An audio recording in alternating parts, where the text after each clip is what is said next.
আজি তেজপুৰ মহাভৈৰৱ মন্দিৰৰ বিষয়ে কিছু কথা জানো আহক।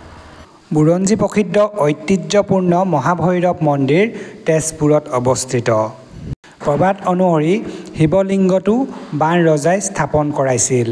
অসমত হেনো বাণ ৰজাই প্ৰথমতে লিংগ পূজা প্ৰচলনৰ আৰম্ভ কৰিছিল।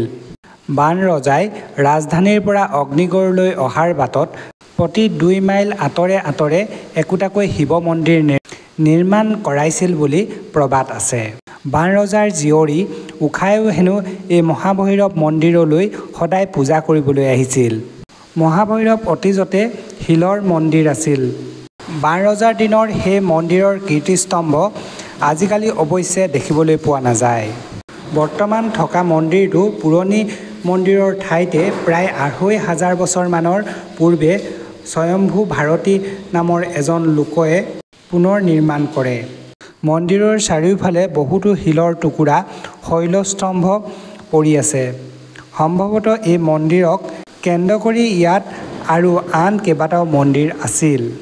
মহাভৈৰৱ মন্দিৰত শিৱৰাত্ৰিৰ উৎসৱ বহু ডাঙৰকৈ পালন কৰা হয়। মহাভৈৰৱ মন্দিৰৰ বিষয়ে ইমানেই।